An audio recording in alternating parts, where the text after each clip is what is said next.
From the archives of the United States Cavalry, the true stories of Colonel Ranald Mackenzie and the cavalrymen he led. Mackenzie's Raiders. His secret orders from the President of the United States. Clean up the Southwest. Make it a fit place for Americans to live.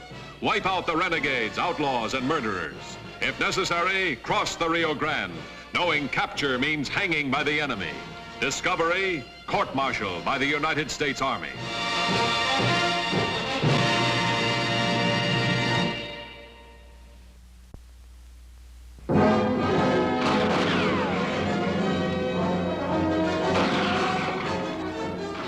West Texas, 1875.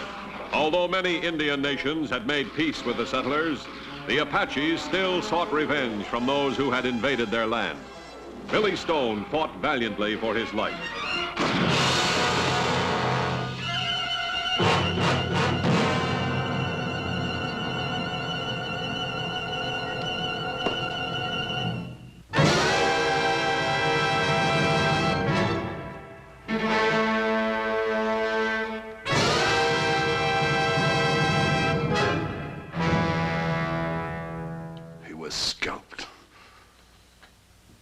While your men were lollygagging around this fort, my son was scalped. I've heard enough. I'm sorry about what happened to Billy. You're sorry? But you know what I'm up against. And you know the Apaches. You've been in this country 30 years, you ought to know them. There just aren't enough men to patrol this whole territory. We do the best we can. As for my men lollygagging around, as you put it, they're on duty 16 hours a day.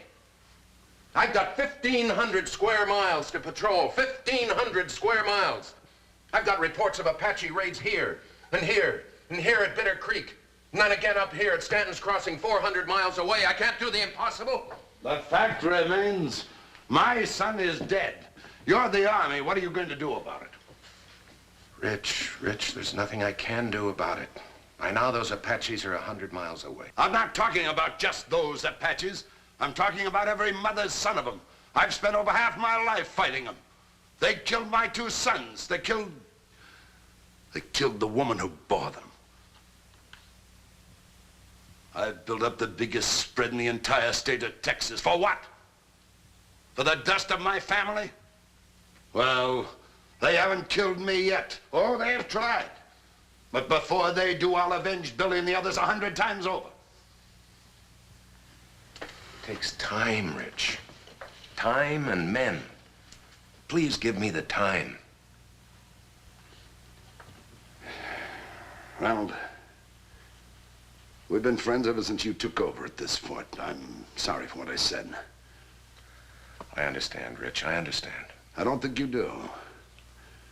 You said it takes time and men. But you forgot one other thing, money. Well, I don't know how much time I've got, but I've got plenty of money. What are you getting at? I won't rest easy, and neither will my kin, until we even the score with those savages.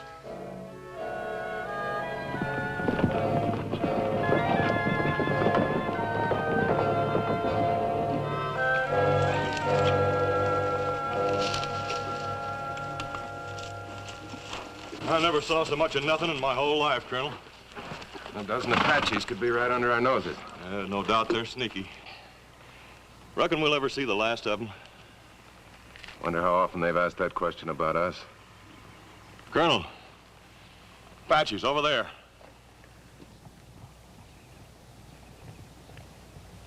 No, it's a Comanche hunting party. Well, I can't say I'm sorry. I wish all Indians were as peaceable as they are. I can remember when they weren't so peaceable. So can you, Sergeant. I sure can. Reckon they'll find any game over there?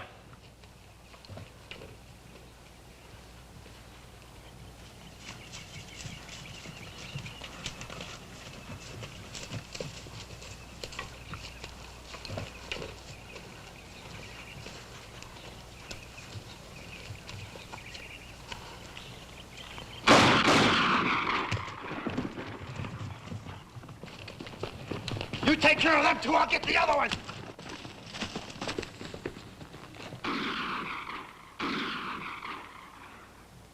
Well, if they got a deer, I'll give them my shirt for a nice hunk of that venison. You getting sick of fatback and beans? Just about like you, Colonel.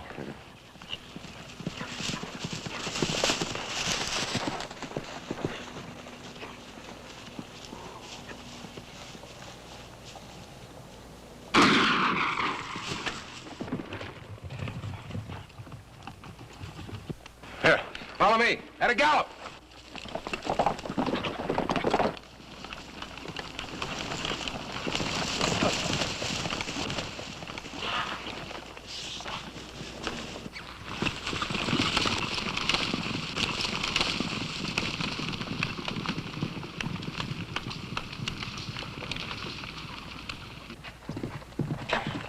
Cavalry, let's get out of here. No, come on.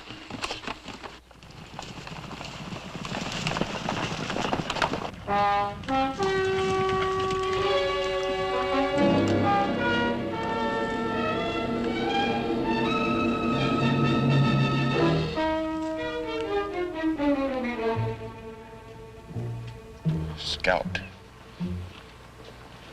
Another tribe? No Indian did this. Know who this is? Standing Elk's nephew. Yeah, but why? I don't know. Let's find out.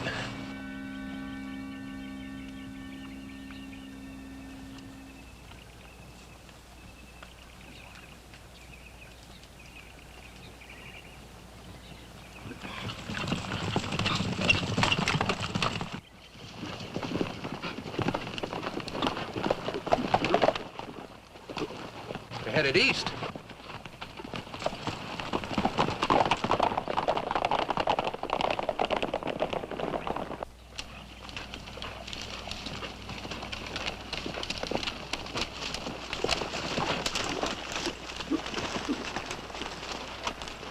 Tracks lead into Richard Stone's rangeland. Maybe Stone or one of his men saw him. Might know who they are. Maybe.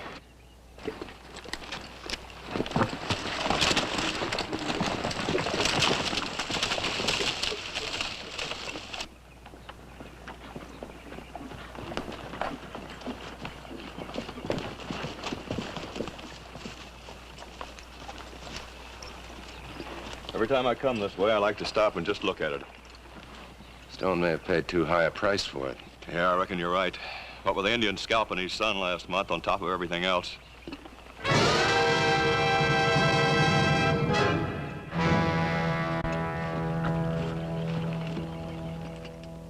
She was a remarkable woman, Ronald. I wish you could have known her. You'd have liked her. I'm sure I would have. I never remarried. She begged me to when she was dying, but there was never another one like her. Oh, can I offer you something? No, thank you. Well, what are you doing out here? Right to the point, Rich. Who were they? Who were they? Which one of your hands did it? I'm sorry, I don't know what you're talking about. I followed 2 sets of tracks from Medicine Rocks to your ranch yard. Yes. 3 Comanche braves, one of them Standing Elk's nephew, were ambushed and murdered at Medicine Rocks. Comanches? That's right, Yampa Comanches. Peaceful for almost a year. How do you know it wasn't Apaches that killed them? You know it wasn't Apaches. How would I know? I'll spell it out for you. A month ago, you were in my office swearing revenge against all Apaches for their murder of your son, Billy. You said it would take the one thing you had, money. I say you hired Scalp Hunters, Rich. Only they made a mistake. Or else they didn't care whose hair they lifted as long as it was Indian. All right, I did hire them. But you want the Apaches dead as much as I do. And it's your job to kill them. I hired men to do what your troopers weren't doing. And to repay those savages for what they've done to me. Now, you let me tell you this, Rich. I don't want the Apaches dead. I want them at peace. And it's not my job to kill them. It's my job to make them our friends. It's men like you, as well as the Indians, who keep this fighting alive. And as for your precious revenge, how are you going to feel when, because of your stupidity, this entire community is attacked by a heretofore peaceful tribe? Your friends will be killed, your neighbors, Just like your wife and your 2 sons were killed. All right, Ronald. I tried to face you down, but I can't. I made a mistake. You're right. Those men didn't care whose scalp they lifted. I hired the wrong men. But I promise you this. I'll find them and I'll take them before Standing Elk myself. We'll all face them. That ought to keep him from making war. Huh. Who were these men you hired? Strobel and Cobb. Strobel. Of all the scum in Brackettville, he's the lowest. Where were they headed when they left here? Said they were going to Mexico. Where in Mexico? I don't know. But what difference does it make? You couldn't go after them. Well, you're right about one thing, Rich. You are going to face Standing Elk when I send for you to come to my office. Understood? Understood.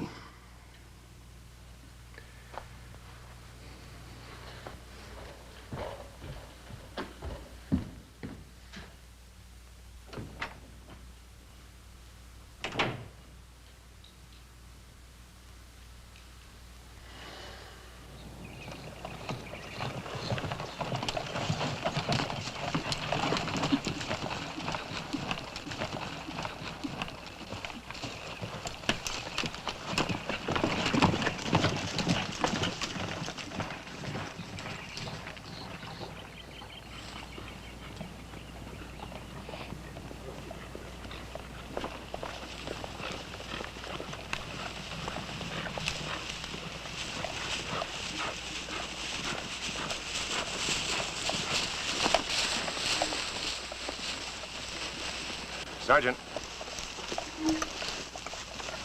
Take the men back to the fort. Oh, and Sergeant, contact Horgan in Brackettville.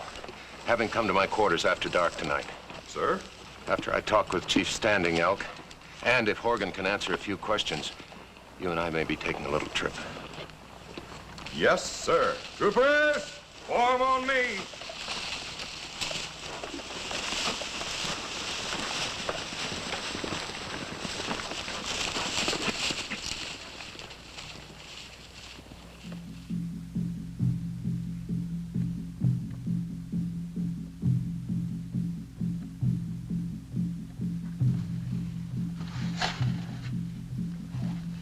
The drums mourn for our dead hunters. I have come to mourn with them, Standing Elk, and with you. Why have the Apaches killed my nephew and the others? We have done them no harm.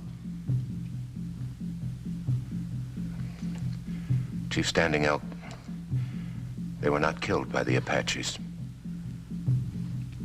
Your straight tongue has saved your life for a time, Mackenzie, Colonel. Before he died of a bullet in his back, Little Bear crawled to the village and told of the ambush by the men called Strobel and Cobb. I have come to promise you that those men will be punished. That must be. In 3 days, unless they are punished, Black Hand, the war chief, has promised many scalps of your people. But in 3 days, I can't... I am only medicine chief. In peace, my people listen to me. Now it is the war chief they turn to, for peace has been broken. You can't give me more than 3 days? If I could, I would not. 3 days, Mackenzie, Colonel.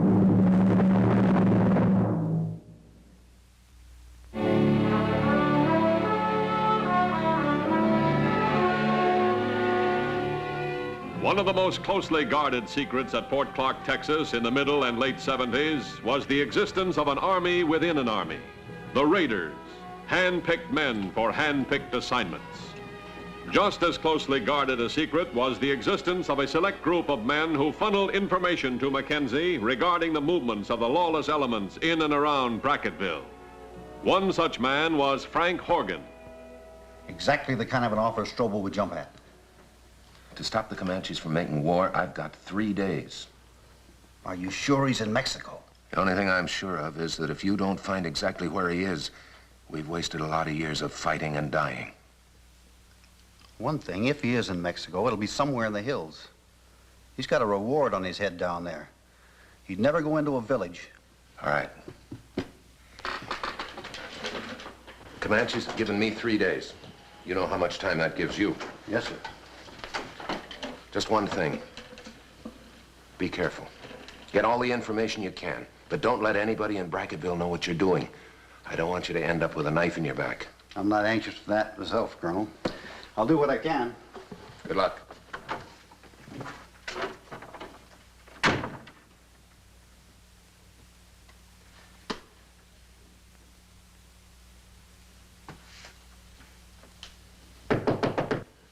Yes, come in.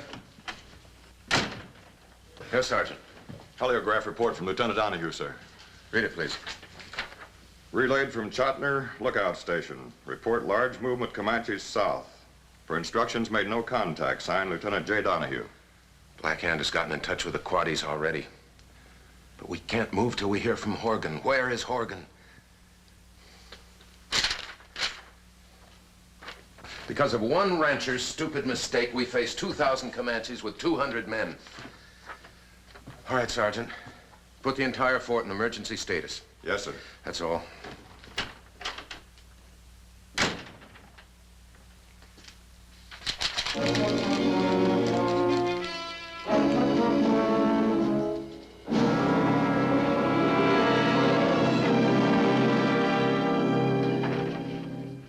Begging the colonel's pardon, this man started a riot in town with some of our soldiers returning to the fort.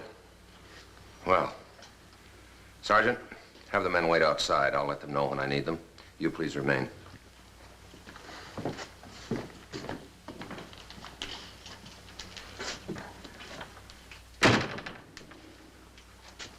It was the only way I could get here. My questions make some people nervous. I know. What about their answers? You know where Canal Canyon is? In the foothills of the Candelarias? Right. It's southwest of the crossing at Santo Cristo. Just past the mouth of the canyon is a small cabin. It's where Strobel goes when he wants to disappear. I think we can find that. I wish there was something more than thanks I could give you for what you do. It's not often you get even that for what you're doing. Guard! I want this man put in solitary for 3 days. And I want the men to pass the word what happens to people in Brackettville who don't respect the uniform of a United States trooper. That's all.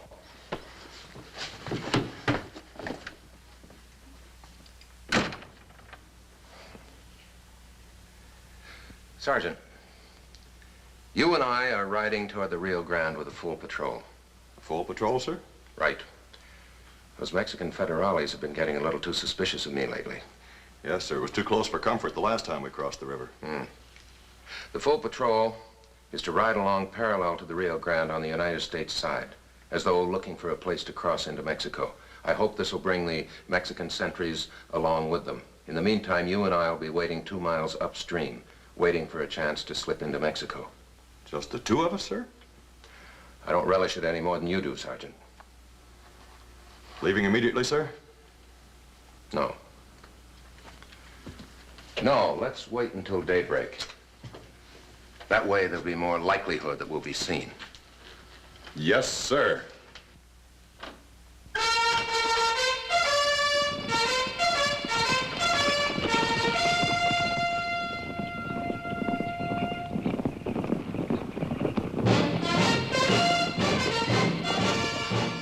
Under secret orders, the two men rode south and west toward the Rio Grande.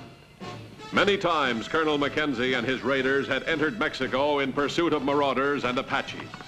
And each time it was with the knowledge it could be the last. International law forbade trespassing by the American cavalry. Once beyond the Rio Grande, caution became the byword, but time dictated haste. Little more than 24 hours remained before Black Hand's Comanches would make war. Horgan said the cabin was just in the mouth of that canyon. Let's tether the horses here and go in on foot.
That get you, Sergeant?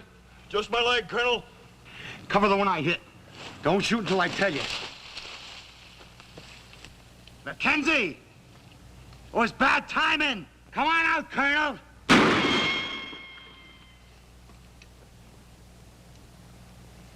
I'll ask you one more time. Then Cobb will shoot your man. Sergeant? He's got me caught on picket, sir. Now, Mackenzie.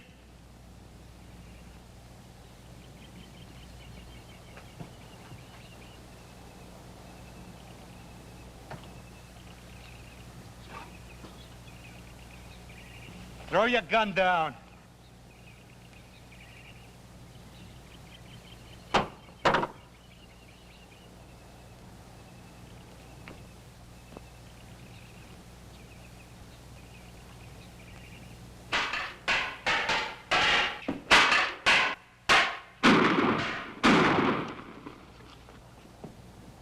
Colonel!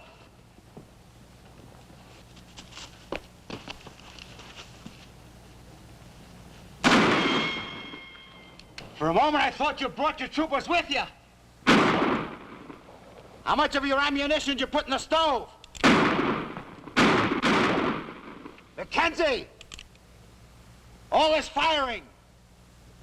A Federalist patrol might hear it. You wouldn't want the Mexican army to catch you down here, would you?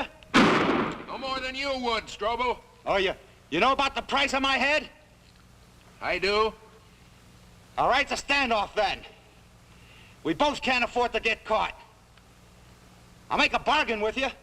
You're going back with me, Strobel, to stop a Comanche war. Why don't you take Cobb's body? You can tell them he's the one. No one would know the difference.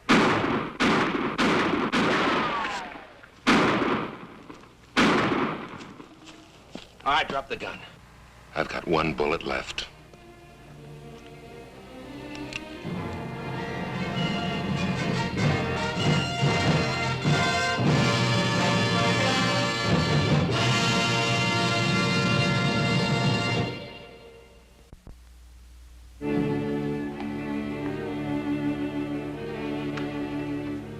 Standing Elk has seen with his own eyes that Mackenzie Colonel has kept his word. It is not the custom of our people to put wrongdoers behind bars. We have simpler methods. Yes, I know. The customs of our people differ, Chief. But justice is served in both cases. I must say you had me a little worried, though, with your 3-day ultimatum. Because of Mackenzie Colonel's straight tongue, if necessary, Standing Elk could have given him 3.5.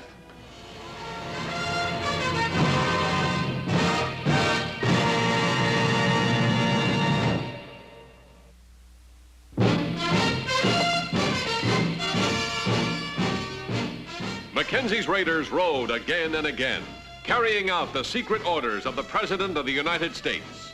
Do whatever necessary to clean up the Southwest. Make it a decent place for people to live.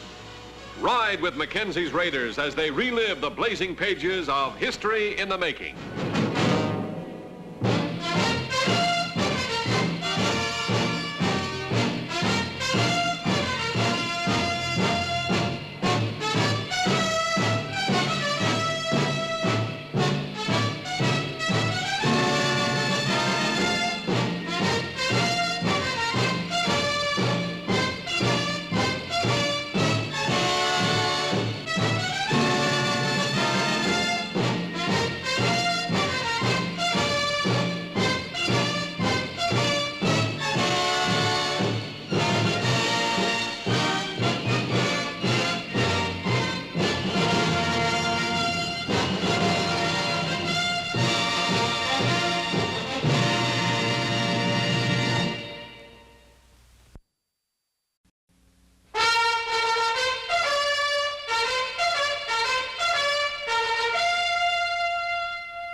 From the archives of the United States Cavalry, the true stories of Colonel Ranald Mackenzie and the cavalrymen he led.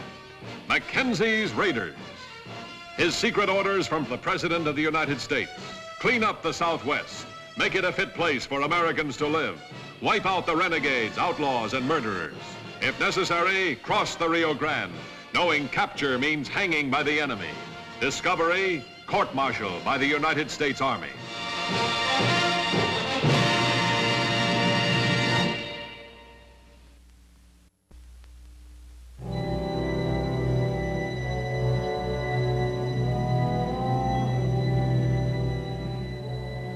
Summer 1873, the road between Brackettville and Fort Clark. Though Colonel Mackenzie's 4th Cavalry had brought peace to much of this area, there were still men dedicated to restoring the frontier to violence. One such man was an American expatriate known by the Spanish name El Halcon, the Hawk. Beyond being a plunderer, Halcon was driven by the need for a special kind of revenge. Each man in the uniform of the 4th Cavalry was his enemy, his deadly enemy, to be destroyed without mercy or cause. Let's leave these two be, Halcon. We got a lot of other things to take care of today. They're soldiers, aren't they? And I say what we do. Cut them off. Go ahead.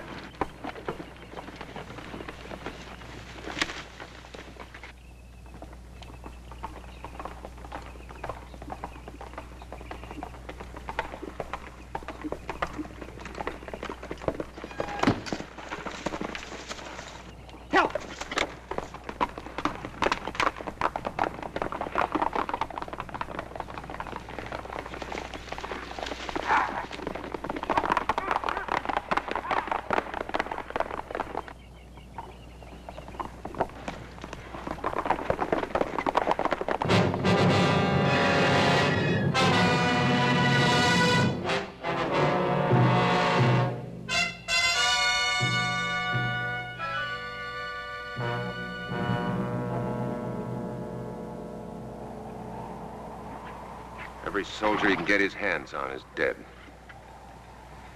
6 in less than a month. What's he trying to do? He can't kill off the whole regiment. He's got enough hatred in him to try. He was in the Army once himself.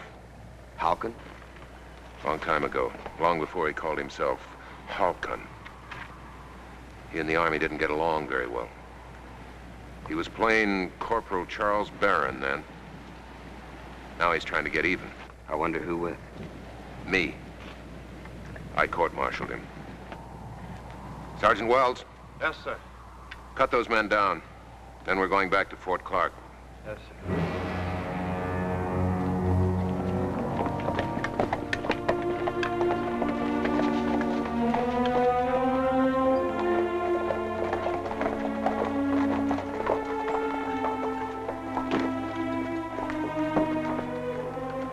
Lieutenant, please organize a grave detail.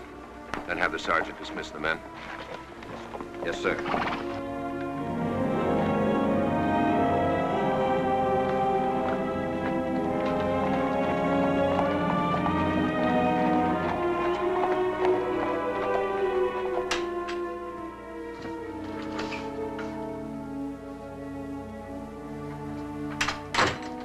It is.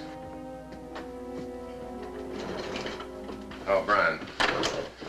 Tell Sergeant Wells I want to see him as soon as he comes in.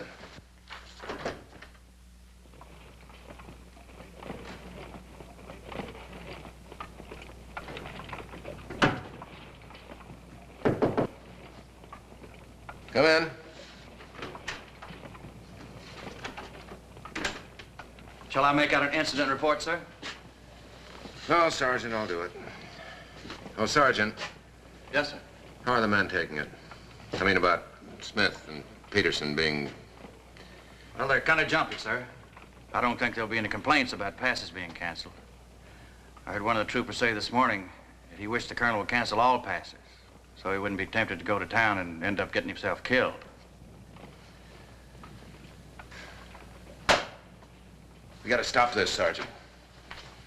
I don't want any of my men going over the hill just because of some revenge-hungry ex-soldier. Well, Halcon was in Brackettville last night, sir.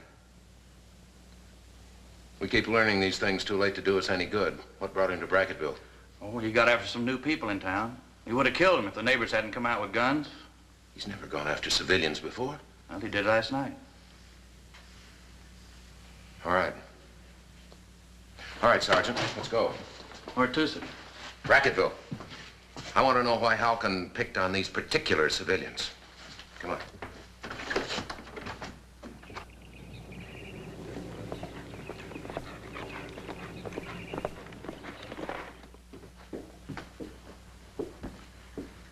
I'm Jack Taylor. Oh, how do you do? Colonel Mackenzie, this is Sergeant Wells. Howdy. Boy tells me you want to talk about what happened last night. Yes, I'd like to talk to you and to your wife. Well, she'll be right out. She's been resting all day. Sit down, gentlemen, please. Thank you. Sergeant. Well, I understand you and your wife are newcomers to Brackettville. Yes, sir. We moved here from San Antonio about a week ago. I'm opening a new store. I own one in San Antonio and one in Austin. Sound like a prosperous man, Mr. Taylor. I'm a fortunate man, Colonel. John, would you mind stepping outside while your mother and I talk with these gentlemen? All right. John, please do as your father says, dear. Mary, this is Colonel Mackenzie and Sergeant Wells. Sergeant Wells. How do you do? What can we do for you, Colonel Mackenzie? Well, Mrs. Taylor, I understand that you people were attacked last night by one Charles Barron. It's the first time I've known him to attack civilians. He robs them, yes, but this is the first time I've known him to attack them. I wondered if there was some particular reason why.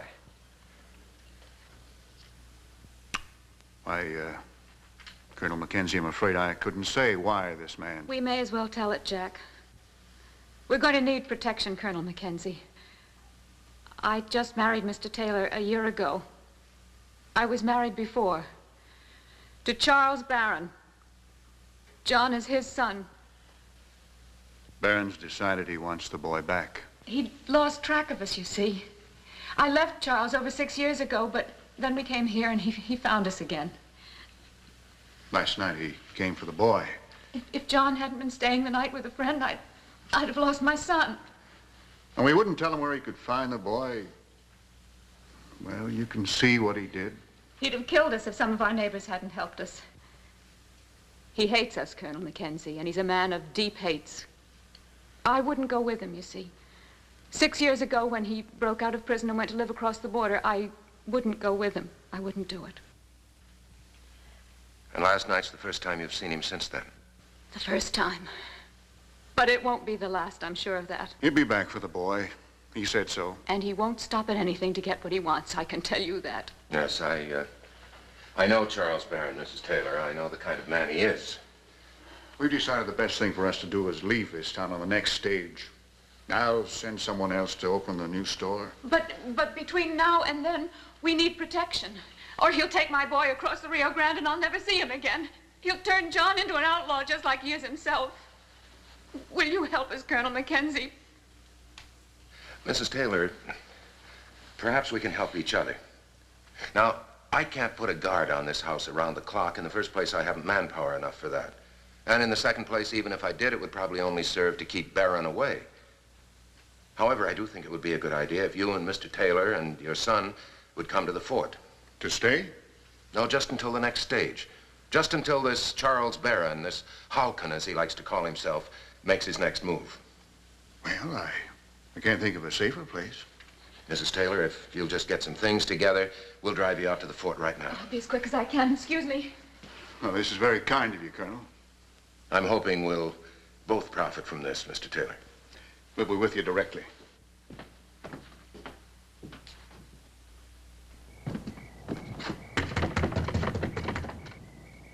Mary!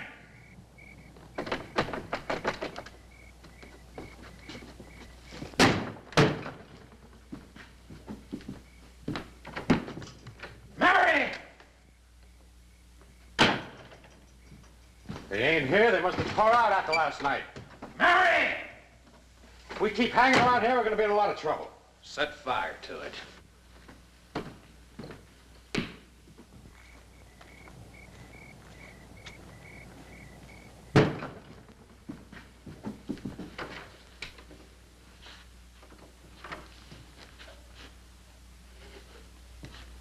Who are you? What do you want? I want to know where the Taylors are.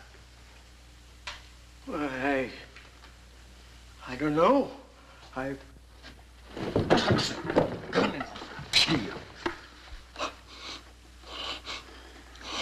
Now, do you want me to have to ask your wife and kids? They don't know. Where are the tailors? Come on, tell me. The fort. They went out to Fort Clark. Some soldiers were here. I ought to kill you. I'm trying to get that gun.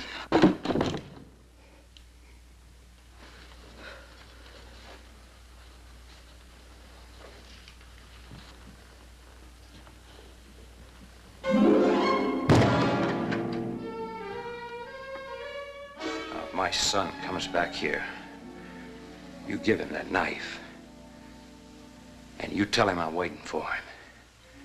And you tell his mother that if she's smart, she'll send him to me. And I won't have to come back.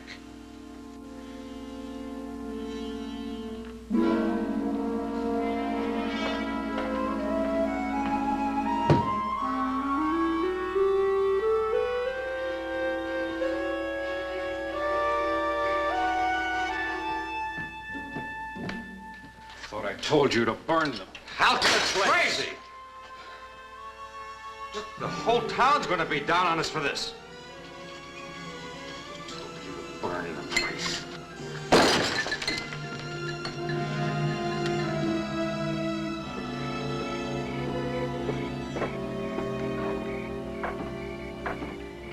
Hi, John. How you doing?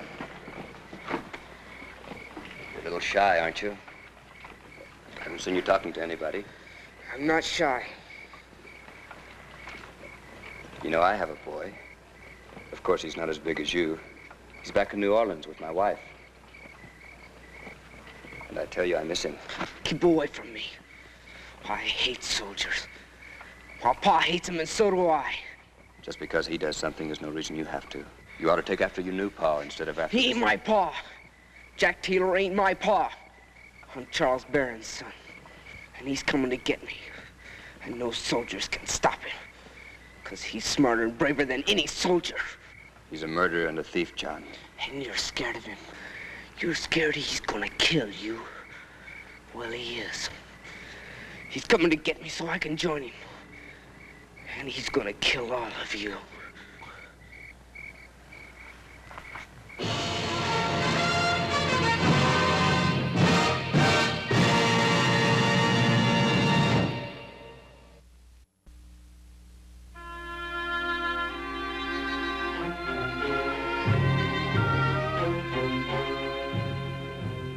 The Taylor family was now under the protection of the fort. But there was one thing Mackenzie hadn't planned on. One thing that made the big difference when Hal Cone made his move. And that was the attitude of John Barron, the boy supposedly seeking protection at Fort Clark. In this connection, Colonel Mackenzie was destined to regret his hope that Hal Cone would take action.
We just found him, sir. And I said I hoped Halcon would make a move. Take charge, Sergeant. Yes, sir. Ask the tailors to come to my office. Yes, sir. Colonel Mackenzie, you've got to do something. Mr. Taylor, one of my men is lying out there dead right at this moment. He's not the first man of mine that Halcon has killed. I know I've got to do something.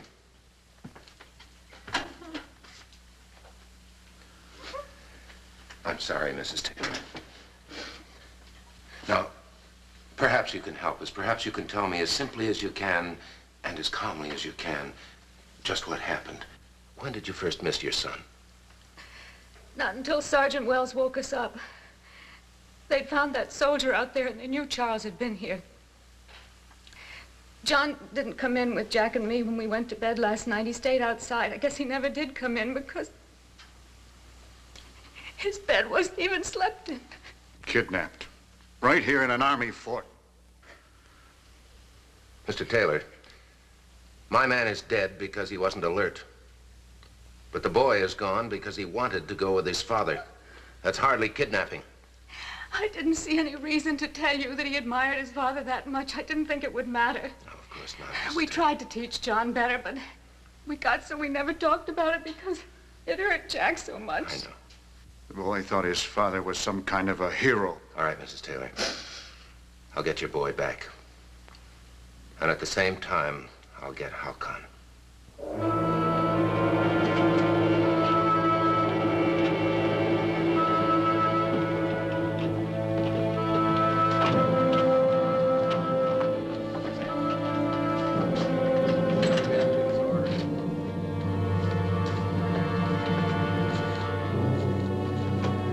Attention. 19 men volunteered, sir. I chose these. Thank you, Lieutenant. Thank you, men.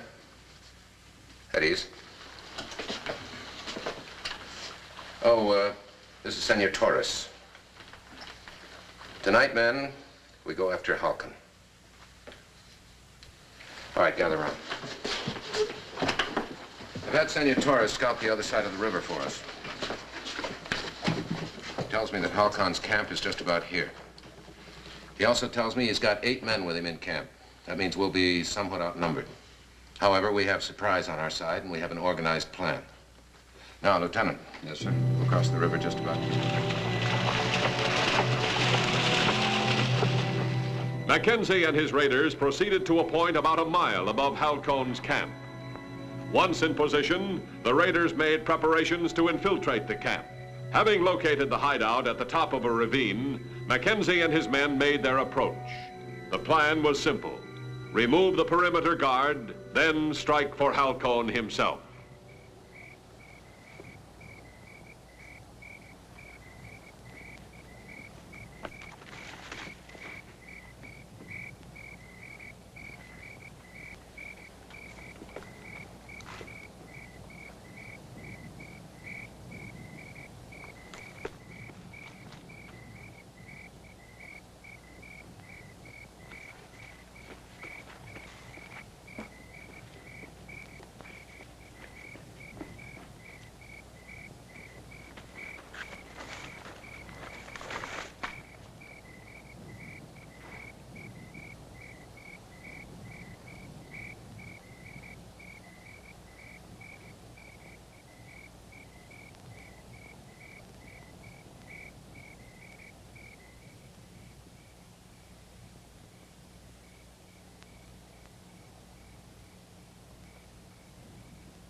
Pa!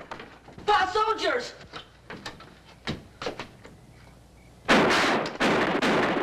The Let's get out of here.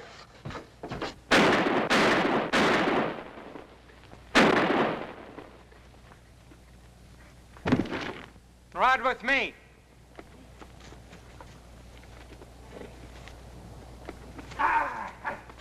Cover me.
All right, get up.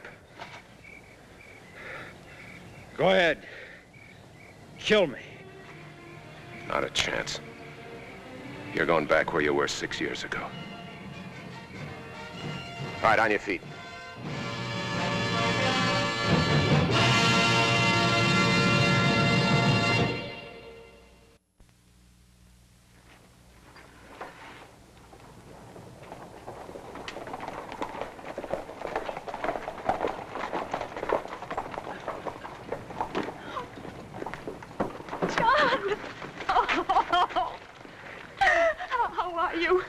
Are you all right?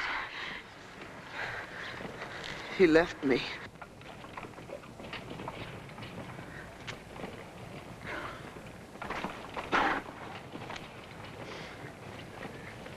John's a good boy, Mrs. Taylor. I think everything's going to be all right now. Oh, I know it will, Colonel. And someday John will know it, too. John, the man who kills and then runs away isn't a brave man. The brave man is the man who fights when he has to, and fights to the end. Like those soldiers did for you last night.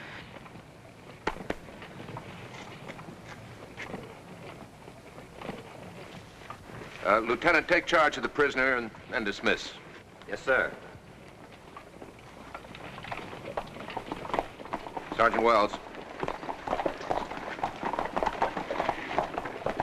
Tell the men that passes are available again as of now. Yes, sir.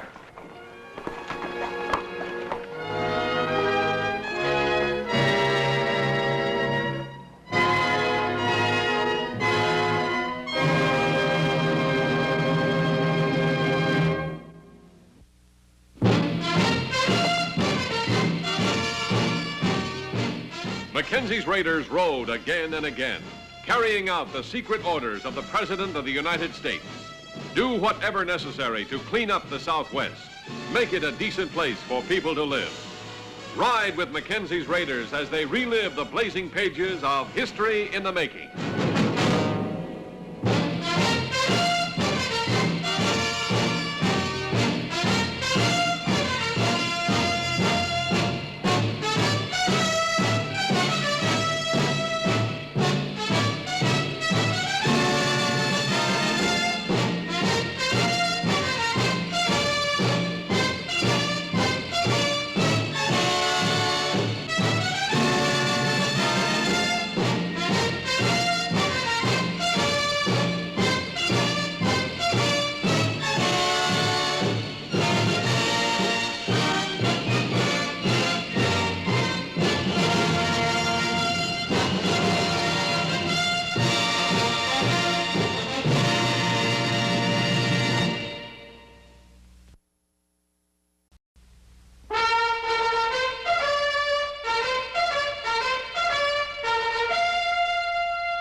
From the archives of the United States Cavalry, the true stories of Colonel Ranald Mackenzie and the cavalrymen he led.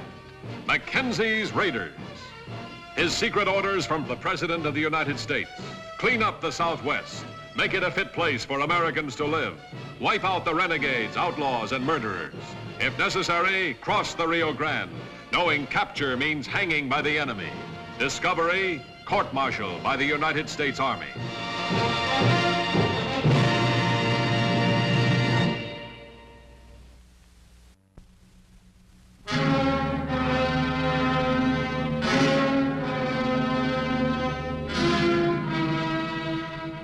March 13th, 1874, Mexico, sanctuary for those who would destroy and run.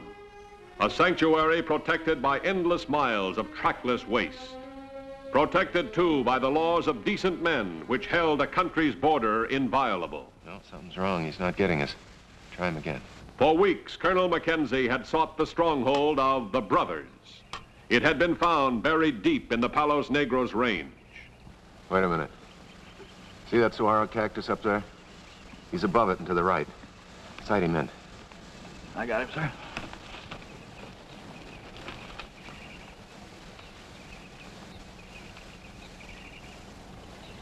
There he is. He's got us. They were three desperate, driven men, known only as the Brothers. No other name was necessary.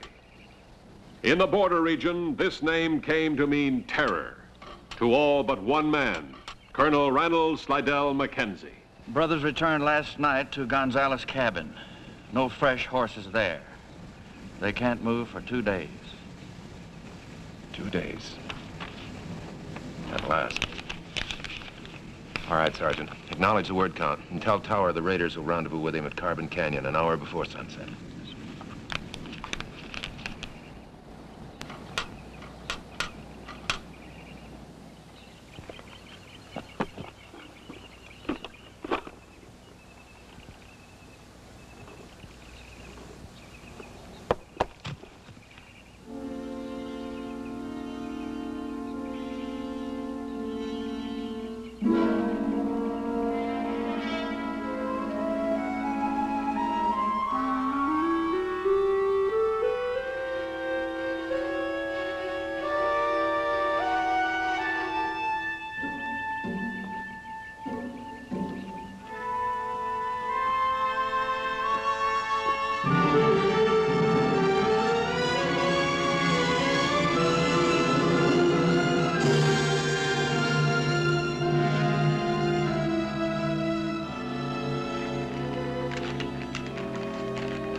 Excuse me, sir. Yes, Lieutenant. I was just going to send for you. There's Tower's report.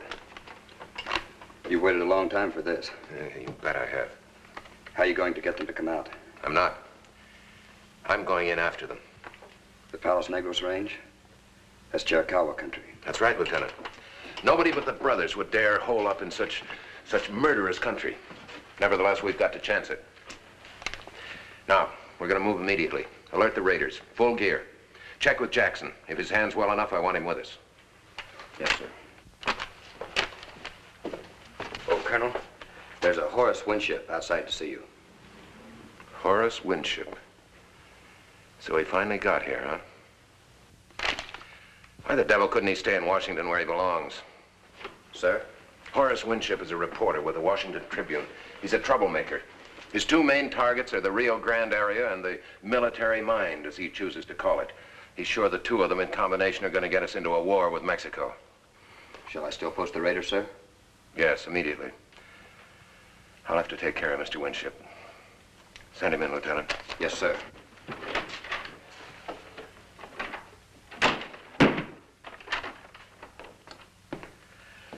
Good of you to see me, Colonel Mackenzie. My pleasure, Mr. Winship. Won't you sit down, sir? Thank you. Well, how can I be of service, sir? You can tell me how I can find a bath in this godforsaken country. Forgive me, Colonel, but the so-called road I've been traveling is the closest thing to a dust storm I know of. Yes. Dust in the summer and mud in the winter. But you did get here and all in one piece. That's the important thing. 2 years ago, Mr. Winship, that wouldn't have been possible. What brings you here, sir? Shall we say local color, Colonel? My readers have an intense interest in this part of the country. Now, surely you haven't traveled 2,000 miles for local color. Perhaps. Tell me, Colonel, how are conditions in this area? You know, I'd appreciate it if you'd speak plainly what's on your mind. Sir? You are this Horace Winship, are you not? The papers get to Fort Clark late, but they do get here. You seem to have made up your mind already about this area. All right, Colonel. I've been attending hearings of the Border Commission in Washington. I have reason to believe that the situation is becoming critical down here. I'd like to talk to you about the border. The border, Mr. Winship, is 18 miles from here, due southwest. Well, that's very valuable information. I would imagine that proximity complicates the job you're trying to do here. That's right. In effect, the border has your hands tied, correct, Colonel? Correct, Mr. Winship. In view of your problem of maintaining peace and order, wouldn't you say not being allowed to cross the Rio Grande was a stupid formality, but the end might justify the means? The decision whether or not to cross the Rio Grande is not mine to make, sir. I understand, Colonel, that you have something of a reputation for cutting through official red tape. Now, let me tell you this, Mr. Winship. There's an undeclared war being waged down here. It's being waged against innocent civilians and settlers in this miserable pocket. Fortunately, this is the last place on Earth where such a war can be waged. It's my job to keep it in check. Now, you're a journalist. Admittedly, the pen is mightier than the sword. But heaven help the poor devil who has only that thought for his dying moments. That was well enough said to be quoted. And now, Colonel, if I could prevail upon you to be put up here at the fort for a day or two, I trust this request won't strain your hospitality, since there's no alternative, no other place for me to stay. Certainly, sir. Delighted to have you stay here as long as it's convenient. Now, if you'll forgive me, sir, I have some pressing business to attend to. Lieutenant. Yes, sir. Please arrange quarters for Mr. Winship. He'll be staying with us for a few days. Thank you. Colonel, do you mind if I wander around a bit? I might yet find some local color that's worth writing about. Not at all, Mr. Winship, not at all. Thank you.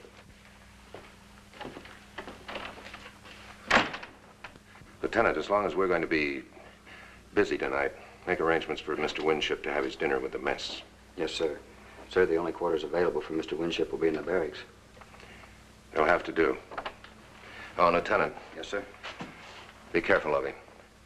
He can be dangerous. Yes, sir.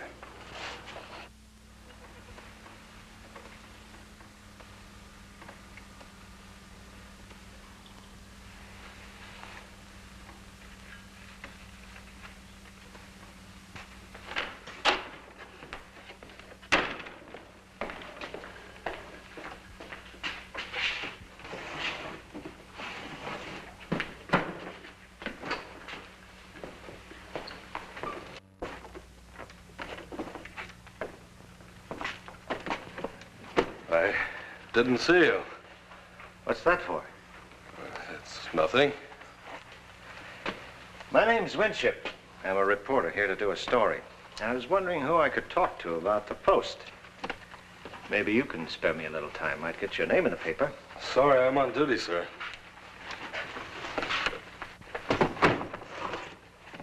What kind of duty calls for these? Sorry, sir, I have to go.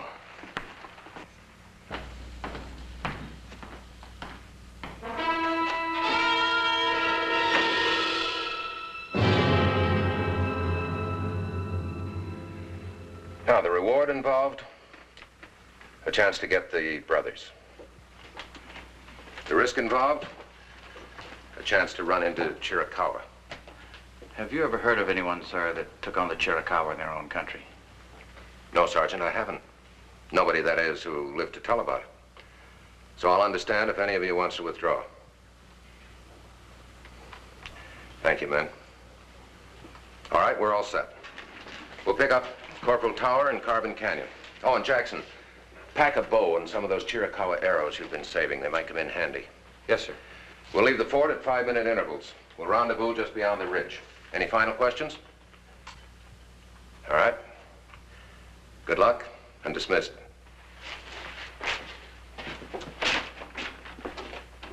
How about Mr. Winship? You all settled in comfortably for the night? Yes, sir.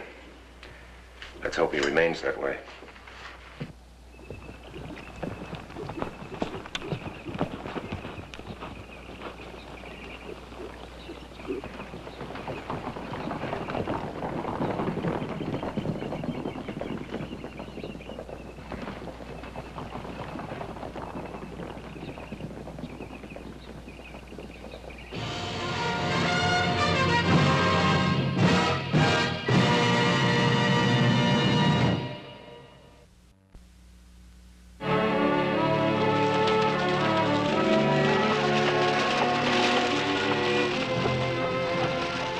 Secret orders commanded this mission, orders to clean up the Southwest. For each man, it was an assignment beyond the call of duty. The brothers had to be taken, and the risks had to be shared. But the mission had to remain absolutely secret.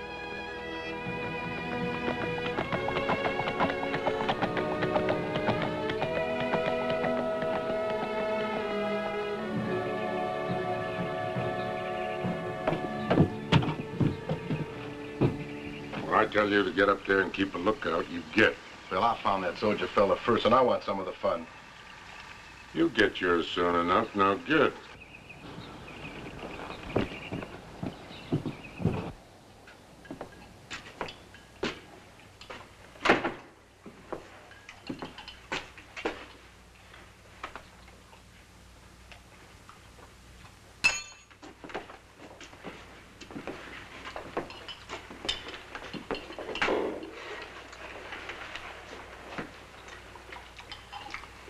I'm asking you for the last time, soldier.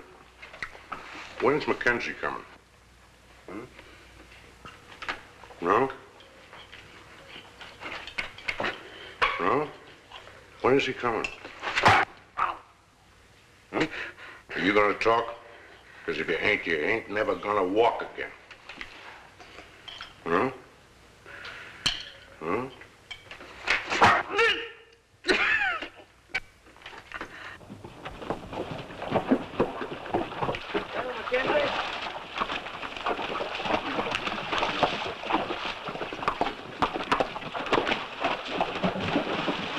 We're being followed, sir. Yes, I've been aware of it for some time. I suspect it's our friend Winship from Washington. Well, we're about to lose him. I just hope he doesn't get in any trouble. Hope he doesn't get in trouble. We're in Mexico, Lieutenant. We're already in trouble.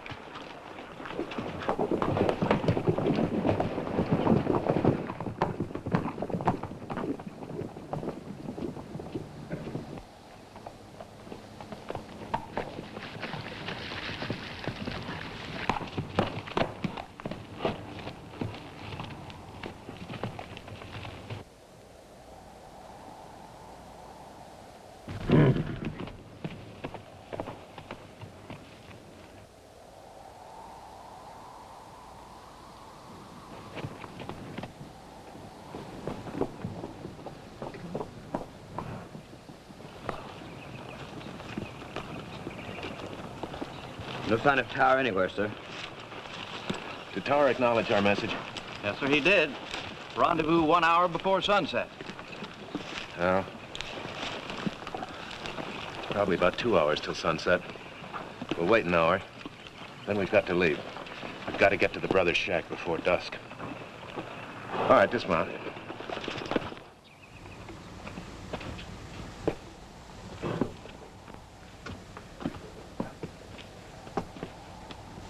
You! Easy, mister. I lost my way. Yeah, that's pretty easy to do in these here parts. Now, you move out toward that shack over there, and you're gonna find out just how lost you are. Go on, move.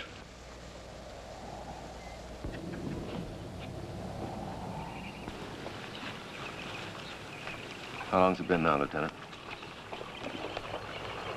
An hour and 5 minutes, sir.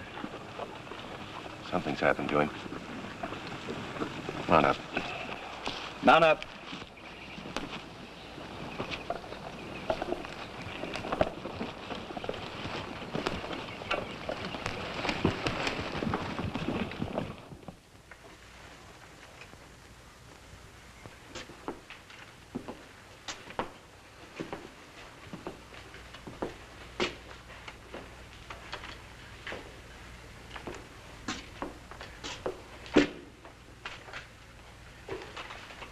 Yeah, give me a dipper of water.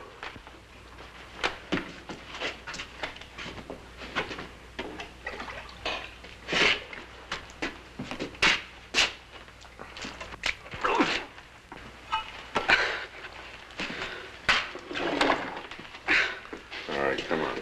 Tell me. Mackenzie. When is he coming? Huh?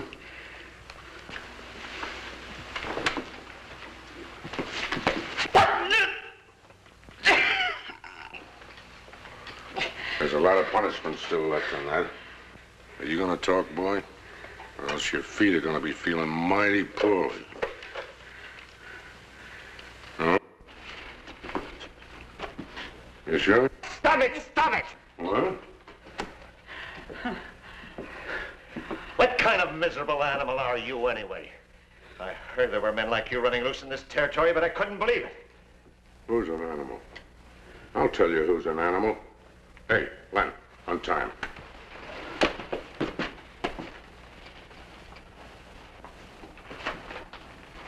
All right, Mr. Newspaper Man, you don't like the way we're doing things around here? Well, maybe you can do them better. So here, it's your turn to be an animal.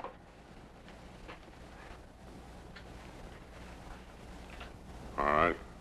See how it feels.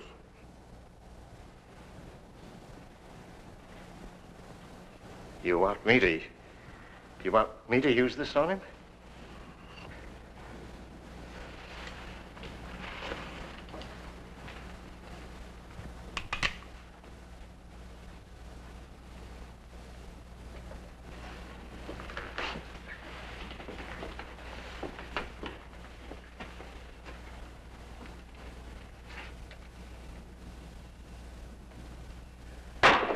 All right. I'll tell you. I know where Mackenzie is. Only, don't hit him again.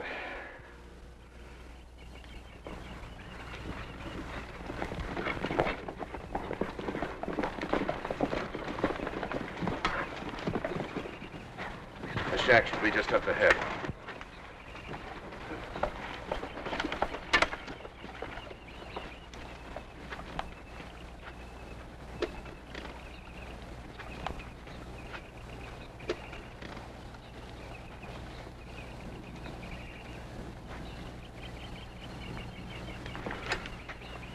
Chiricahua ponies. There's a couple of those cutthroats around here somewhere. Maybe a scouting party. Or maybe they're waiting for someone to come out of that shack. We've got to find them. Sergeant, you and Ryan take cover up close to those ponies. If we flush them out, they may try and run for it. But no shooting, remember? Lieutenant, you take the flank. Jackson, you come with me.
I lost? You did, huh? Unsaddle horses and be quick about it. All right, check the canteen.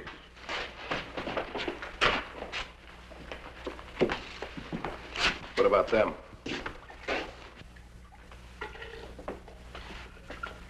Mackenzie will find them after we finish with them.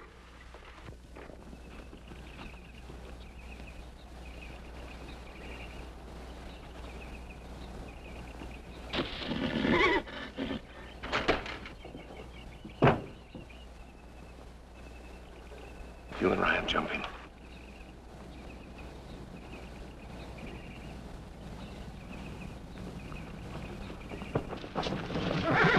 Cover that house.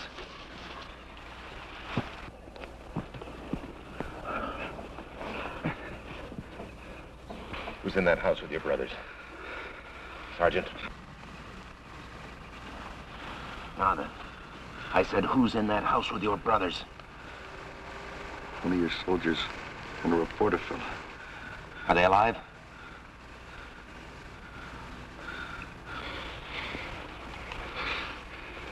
Get me his clothes.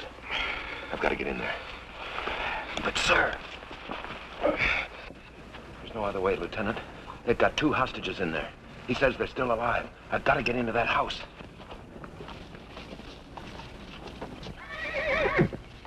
Quiet those horses.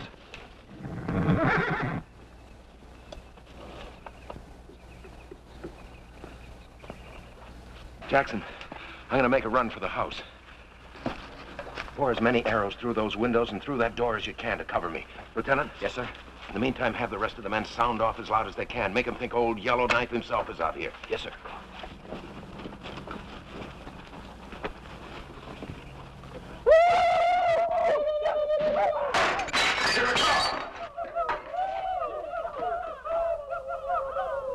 Legs, come and get the door. Mackenzie! All right, hold it. Lieutenant? Yes, sir?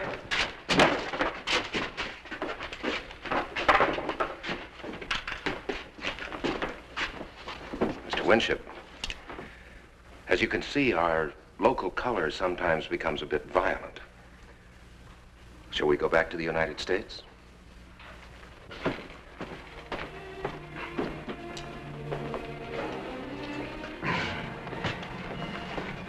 Thank you, Tower. Thank you, sir. Come on. We'll get you back to Fort Clark. Yes, sir.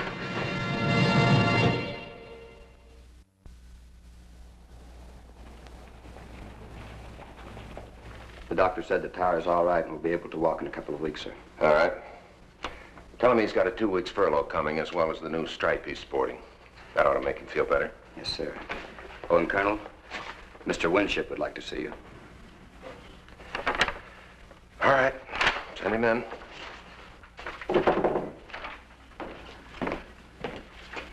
Mr. Winship, I trust you're feeling well this morning? Better.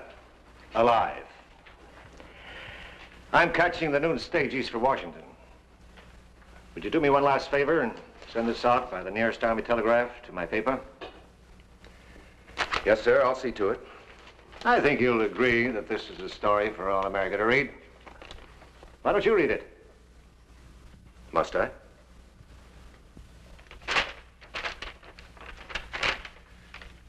Through the efforts of the United States 4th Cavalry, Colonel Ronald Mackenzie commanding, the border country of southwest Texas has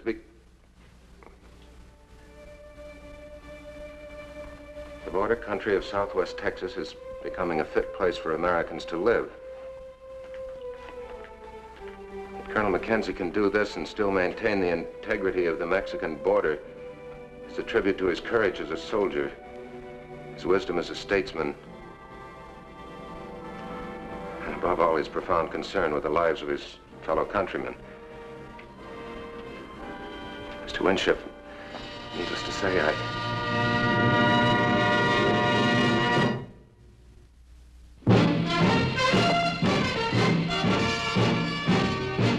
Mackenzie's raiders rode again and again, carrying out the secret orders of the President of the United States. Do whatever necessary to clean up the Southwest, make it a decent place for people to live. Ride with Mackenzie's Raiders as they relive the blazing pages of history in the making.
From the archives of the United States Cavalry, the true stories of Colonel Ranald Mackenzie and the cavalrymen he led. Mackenzie's Raiders. His secret orders from the President of the United States. Clean up the Southwest. Make it a fit place for Americans to live. Wipe out the renegades, outlaws, and murderers. If necessary, cross the Rio Grande, knowing capture means hanging by the enemy. Discovery, court-martial by the United States Army.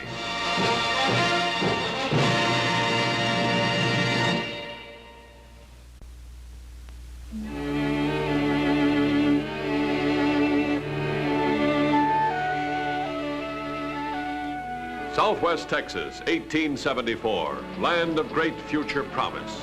Thousands upon thousands of acres which held the answer to the country's growing cattle needs.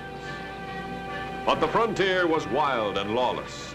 To protect settlers and ranchers against murderous raids by renegade marauders, constant patrols of the 4th United States Cavalry stationed at Fort Clark. In command, Colonel Ranald Mackenzie, with secret orders from Washington to make the area safe, to ensure the peace so that the promised cattle industry might one day become a reality. Now in late September 1874, Mackenzie was to face a new and different kind of lawlessness. Here, dump this in Barton's water hole and get away fast. And remember, no shooting. Sure, Mr. Corby. We'll be real careful.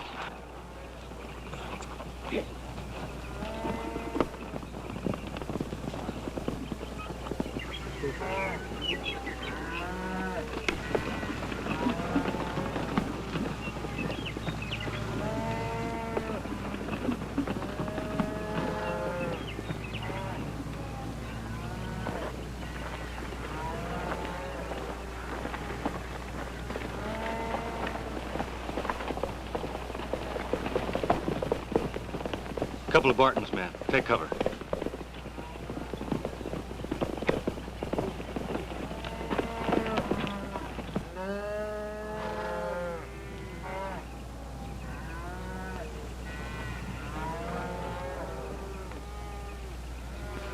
Morning, gents. Hope you don't mind us watering our horses. Not if that's all you're doing. What's in that sack?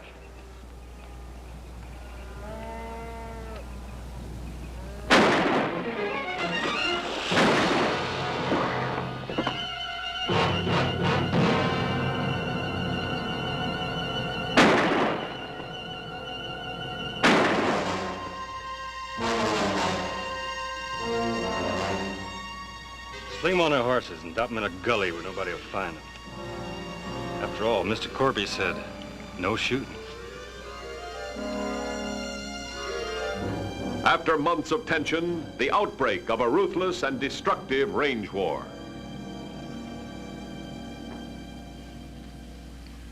Let's be as expeditious as possible, Mr. Bedlow. I'm not used to holding still this long. Not even for Leslie's Illustrated Weekly. Went for my sister back in New York, I wouldn't have to go through this at all. Well, our readers will appreciate it as much as she will, sir.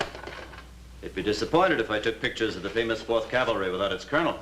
Oh, come on, Mr. Bedlow. You know you're out here to make pictures of cattle, not some godforsaken army post nobody ever heard of.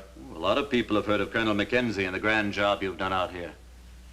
Real still now. Come in. Yes, Sergeant. Mr. Barton's waiting outside, sir. Says it's urgent. Can I move now? Oh, yes, I'm sorry. Mr. Barton's just the man you came to see. Send him in.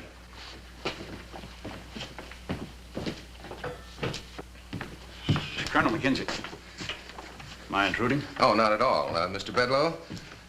Mr. Barton, this is Lee Bedloe of Leslie's Weekly in New York. How do you do, sir? How do you do? He was just inquiring the way to your ranch. Now you can take him there yourself. My ranch? Yes, sir. I've been assigned to do a pictorial feature on your new cattle. I didn't know the folks back east were interested. Ah, they should be. They're still feeling the effects of the financial panic last year. Factories closed, men out of work. If your shorthorns can put cheaper meat on their tables... Not only cheaper, but better. Longhorns are nothing but bone and gristle. Shorthorns are fat and chunky. They cost less to feed and they're easier to raise. Well, that's why I'm here, sir. To photograph your herds and to show that contrast. Well, that's splendid, splendid. But I don't think you'd be safe on my land. I don't think anybody would be safe there. More trouble, Mr. Barton? Well, there haven't been any more raids. Nobody's tried to stampede my herd, but... Raids and stampedes? Well, this is more of a story than I expected. I thought rustling had been stamped out in this territory. Yes, we try to keep it down, Mr. Bedloe. What were you saying? 2 of my men are missing. That's what I came here to tell you. You mean they quit? I think Corby killed them, or had them killed. What? What else am I to think? Those men were loyal. They believed in what I'm doing. Now they're gone without a word. Didn't even collect their wages. I had them guarding my water hole. They're gone without a trace of them. Pack your cart, Mr. Bedloe. We'll ride over to that water hole with you. Maybe we'll find a trace. Well, there's not much chance. Some of my steers were watering there when I rode by. I think they trampled out any signs we might have found.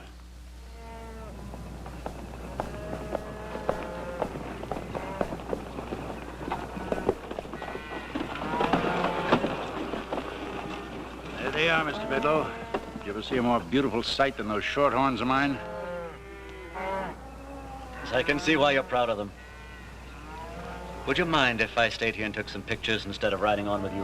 Why don't you do that, Mr. Bedloe? The water hole area is a little rough for a wagon anyway. We'll pick you up here on our way back.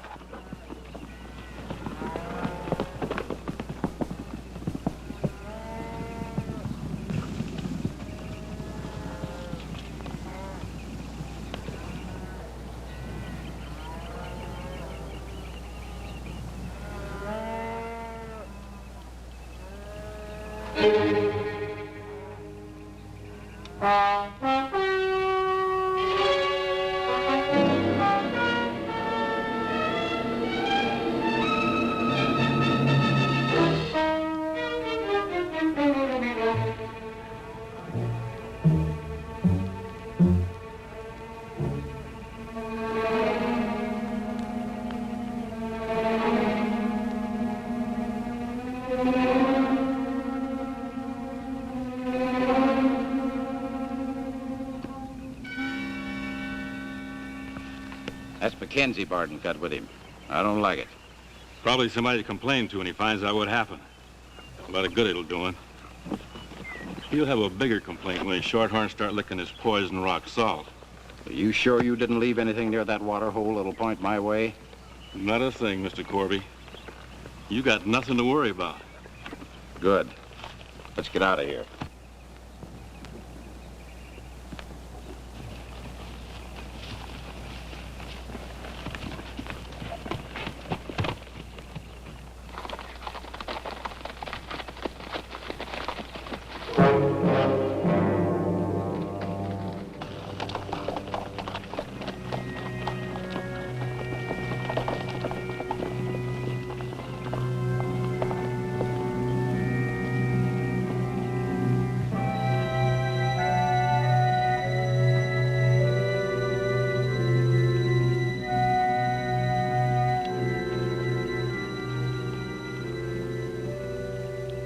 Dead.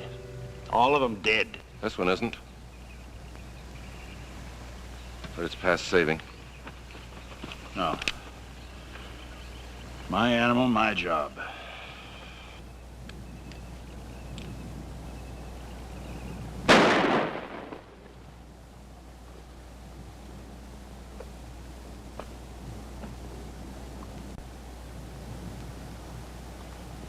Well, it's more of Corby's work. He's doing everything he can to break me. Stampeding my herd, raids my ranch, and now he's poisoning my cattle. I think I'll go have a talk with Mr. Corby right now. What good'll it do you? You have no evidence. You can't prove that he did this. You can't even accuse him. They'd laugh right in your face. Yeah, I expect he will.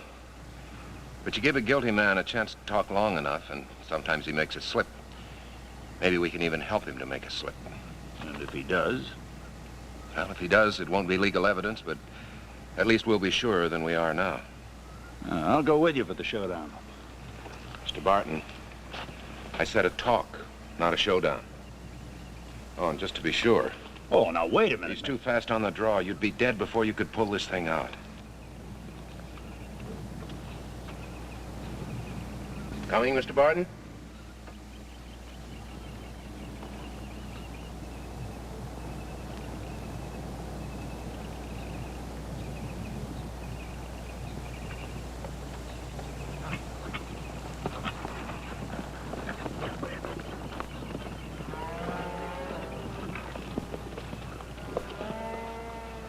Mr. Bedlow?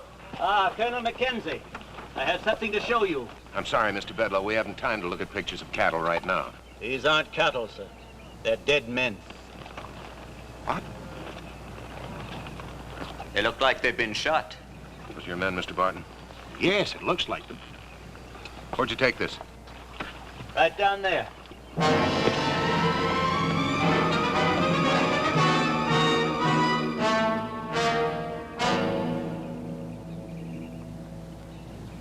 Well? Those are my men, all right. Now we know what happened to them and why. Corby killed them so he could poison my water hole. It occurs to me they were killed somewhere else and then dumped in that arroyo. Mr. Bedlow, you may be able to help us. Gladly, Colonel. I think he's helped already. This proves Corby killed my men. No. It proves they're dead. It doesn't prove that Corby killed them. We've got to get more evidence. And maybe there's a way of getting Mr. Corby himself to provide that evidence. Mr. Bedlow, how do you process your pictures? What chemicals do you use? Well, it's rather complicated, but I'll be glad to show you. Excuse me.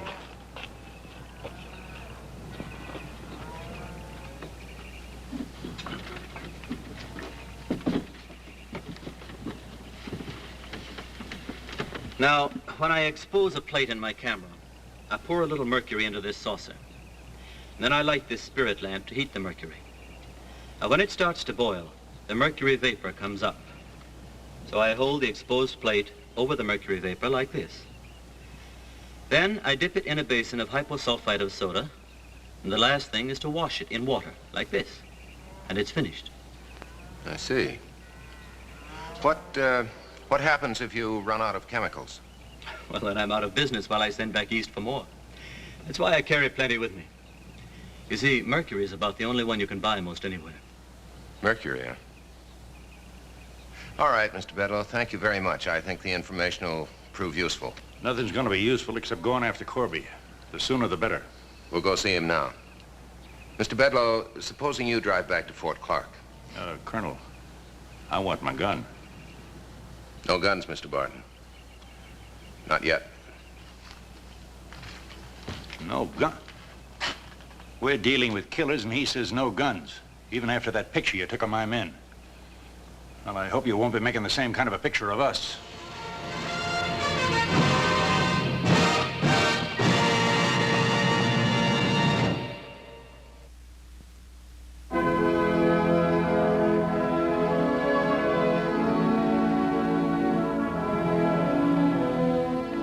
September 29th, 1874. The southwest Texas frontier had flared into sudden violence. Men had been killed and cattle poisoned. These lawless acts, if allowed to spread, could incite the whole territory to a deadly range war. So Mackenzie rode to the ranch of Kel Corby. At his side, an unarmed man in search of vengeance. You shouldn't say things like that, George. It's not neighborly. You call it neighborly, poisoning my stock? Why, there's not a cattleman in Texas that'd do a low-down trick like that. Oh, I'd say that those animals just up and died. Died of what, Mr. Corby? Well, could be most anything. I told you when you brought him here that shorthorns might do real fine back east where conditions are easier. But in Texas, no, sir. Country's too rough on them. Oh, they thrive here as well as any place if given half a chance. Why, can't you see that it'd mean better quality beef for the whole country and at cheaper prices? Now you're talking foolish. You spent your last dime on a losing proposition. And the sooner you face up to it, the quicker you can get out with a whole skin. You're not threatening him, are you, Mr. Corby? No.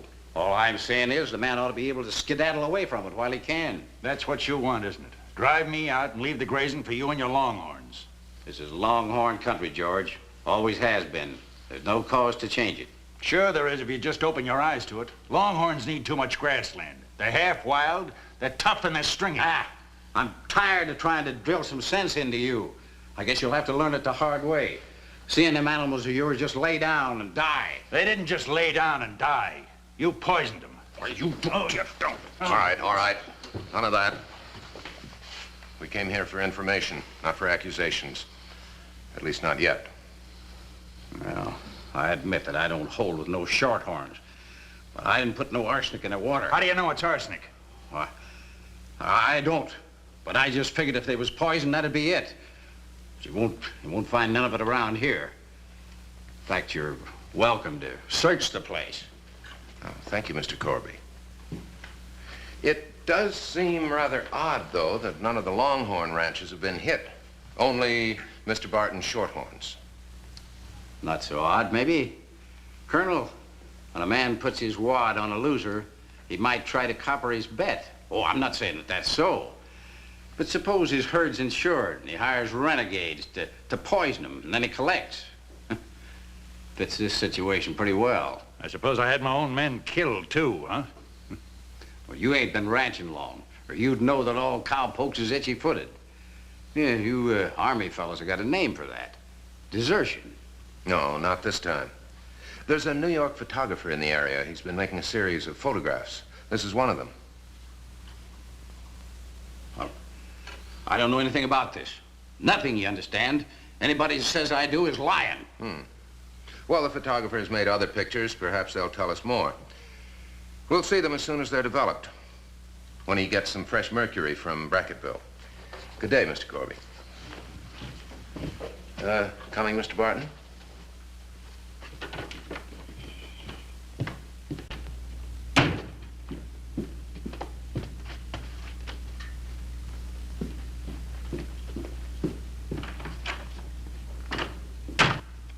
Give me 3.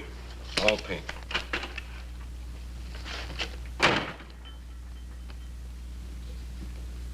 When I hired you, I told you your job was to bust George Barton. You remember what else I said? I told you no killing. Now, wait a minute, Mr. Corby. There ain't been no killing. Don't you lie to me. I just saw a picture of 2 of his dead hands. Dead, you hear? Dead in that gully where you dumped them. I ought to blow you apart.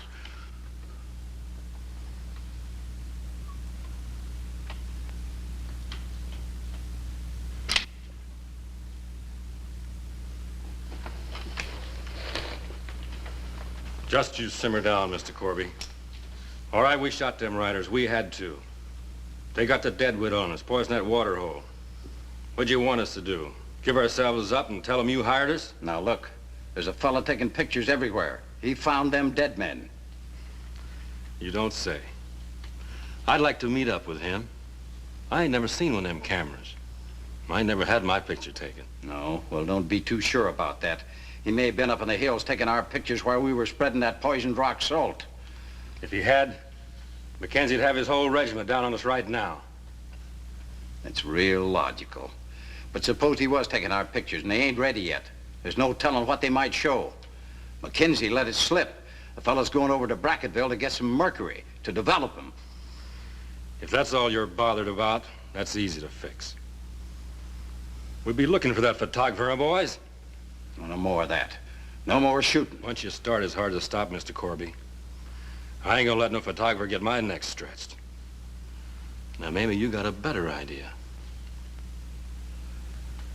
Yeah, you're right. We'll kill him.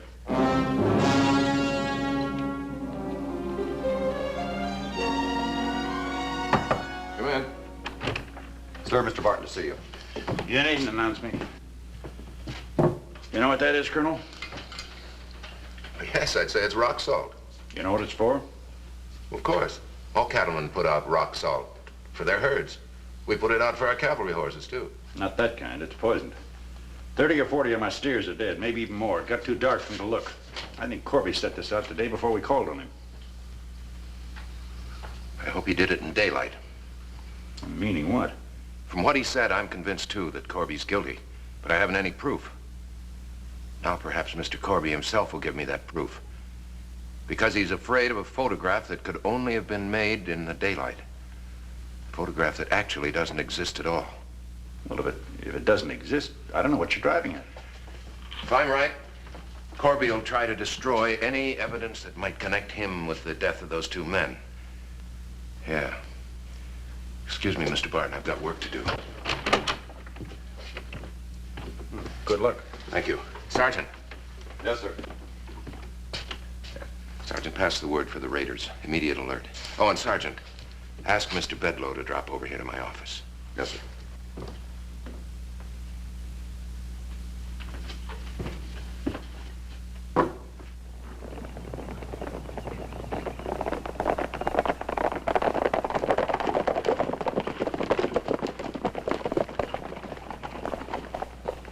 We'll split up here. You better stay out of this, Mr. Corby. All right.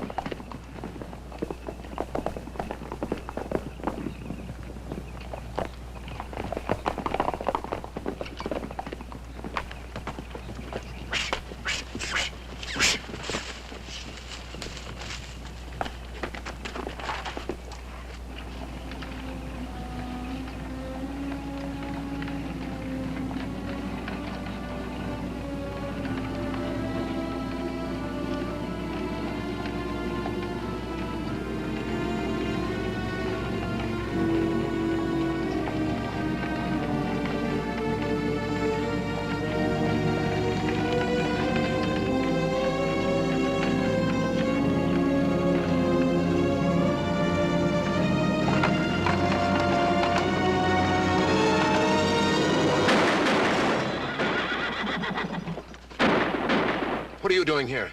I thought I told you to stay back at the fort. If they're going to shoot up my equipment, I want to be here to take a picture of it.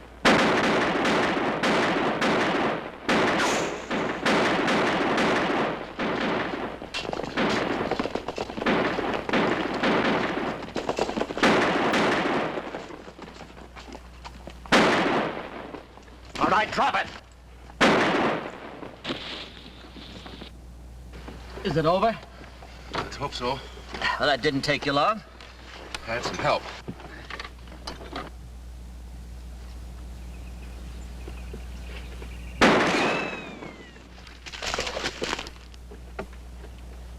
Get back in! Get back in there!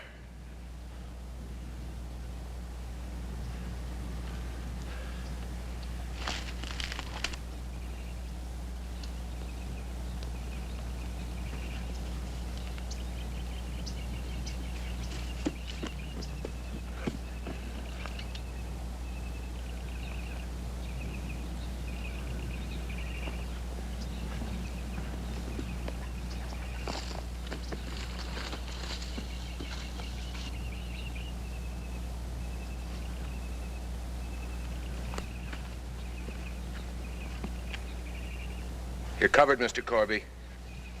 Drop that gun.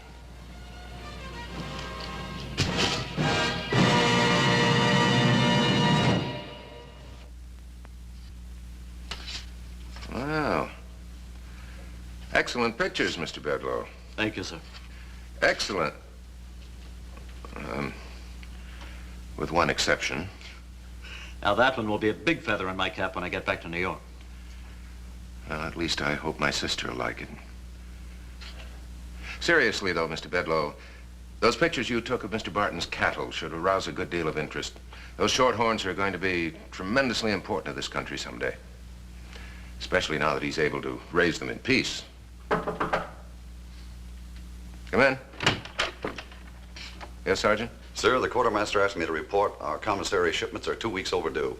As of today, the regiment goes on canned rations and hardtack. We're completely out of beef. Out of beef? Yes, sir. We have to order it from the quartermaster in Kansas City. Regulations, sir. Very well, Sergeant.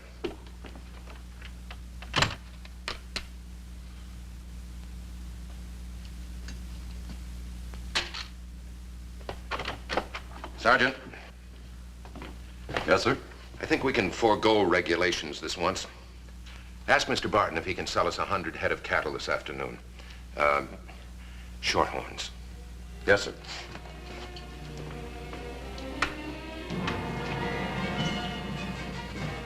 Hold it. Smile.